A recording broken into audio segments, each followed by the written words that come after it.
മഞ്ജു പിള്ള പുനർവിവാഹം ചെയ്യാൻ പോകുന്നു എന്ന വാർത്തയാണ് സോഷ്യൽ മീഡിയയിലുടനീളം ഇപ്പോൾ കേൾക്കുന്നത്. അതിന് ചില കാരണങ്ങളുമുണ്ട്. എല്ലാ സംശയങ്ങൾക്കുമുള്ള മറുപടി നൽകിക്കൊണ്ടാണ് മഞ്ജു പിള്ള ഇപ്പോൾ എത്തിയിരിക്കുന്നത്. മഞ്ജു പിള്ള ഇന്ന് മലയാള സിനിമയിൽ ഏറെ വ്യത്യസ്തങ്ങളായ കഥാപാത്രങ്ങൾ ചെയ്ത് തിളങ്ങി നിൽക്കുന്ന അഭിനേത്രികളിൽ ഒരാളാണ്. സിനിമയിൽ എത്തിയിട്ട് വളരെ കാലമായെങ്കിലും അണ്ടർ റേറ്റഡ് പ്രതിഭകളുടെ പട്ടികയിൽ ഒതുങ്ങിയിരിക്കുകയായിരുന്നു മഞ്ജു പിള്ള. അർഹിക്കുന്ന അംഗീകാരങ്ങളും നല്ല കഥാപാത്രങ്ങളും കിട്ടിത്തുടങ്ങിയിട്ട് കുറച്ച് വർഷങ്ങൾ മാത്രമേ ആയിട്ടുള്ളൂ.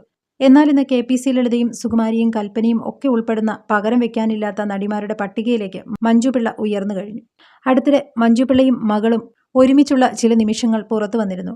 അപ്പോഴാണ് മഞ്ജു പിള്ള ചില സത്യങ്ങൾ വെളിപ്പെടുത്തിയത്. മഞ്ജു പിള്ളയുടെയും സുജിത്തിന്റെയും മകൾ ദയ മോഡലിംഗിൽ വളരെ താല്പര്യമുള്ള കുട്ടിയാണ്.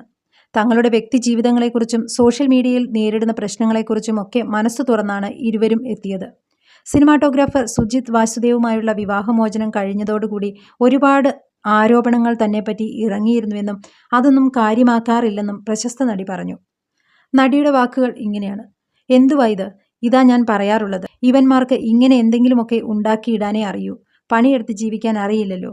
ഇപ്പോൾ ഈ പറഞ്ഞതിൻ്റെ പേരിൽ ഇനിയും എന്നെക്കുറിച്ച് പലതും എഴുതും ഇവര്. മഞ്ജു പിള്ള പറഞ്ഞു.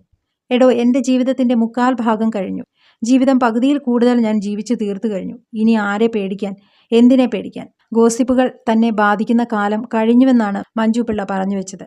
എനിക്കിപ്പോൾ ഒന്നിനെയും പേടിയില്ല. ഇനി പേടിക്കുന്നത് നാണക്കേടല്ലേ? ഇനി മാക്സിമം പോയാൽ പണ്ടൊക്കെയുള്ള ആളുകൾ 80-90 വയസ്സ് വരെയൊക്കെ ജീവിക്കുമായിരുന്നു. ഇപ്പോൾ അത് കുറഞ്ഞു വരികയാണ്. ശ്രദ്ധിച്ചാൽ മനസ്സിലാകും. നമ്മുടെയൊക്കെ വയസ്സാവുമ്പോൾ മാക്സിമം 75-ൽ കഴിയും. അങ്ങനെ നോക്കിയാൽ ഏറിപ്പോയാൽ ഇനി 10-25 വർഷമേ ഉള്ളൂ. അതിലും ഇനിയിപ്പോൾ ഞാൻ പുറത്തേക്ക് ഇറങ്ങുമ്പോൾ ഒരു വണ്ടി തട്ടിയാൽ തീരാവുന്ന കേസേ ഉള്ളൂ. അതുകൊണ്ട് ഇനിയുള്ള ജീവിതം കണ്ടവർക്ക് വേണ്ടി തല പുകയ്ക്കാതെ നമ്മുടെ ജീവിതം നമ്മൾ സന്തോഷമായിട്ട് ജീവിക്കുക, തീർക്കുക എന്നേയുള്ളൂ എന്നും മഞ്ജു പിള്ള വിശദീകരിച്ചു. മഞ്ജു പിള്ളയുടെ വിവാഹമോചന വാർത്ത പുറത്തു വന്നപ്പോൾ മാതാപിതാക്കളെ ഏറ്റവും അധികം സപ്പോർട്ട് ചെയ്ത ഒരു മകളായി ദയ മാറിക്കഴിഞ്ഞിരുന്നു. കാരണം അവർക്ക് രണ്ടുപേർക്കും ഒരുമിച്ച് ജീവിക്കാൻ താല്പര്യമില്ലെങ്കിൽ പിരിയട്ടെ എന്നാണ് ദയ അഭിപ്രായപ്പെട്ടത്. വിവാഹമോചന വാർത്തയ്ക്ക് പിന്നാലെ മഞ്ജു പിള്ള വീണ്ടും വിവാഹിതയാകുന്നു എന്ന് ചിലരൊക്കെ സോഷ്യൽ മീഡിയയിൽ വാർത്തയായി പുറത്തുവിട്ടിരുന്നു. ഇപ്പോൾ ഇതിനെതിരെയാണ് മഞ്ജു പിള്ള ഈ പ്രസ്താവനകളൊക്കെ നടത്തിയിരിക്കുന്നത്.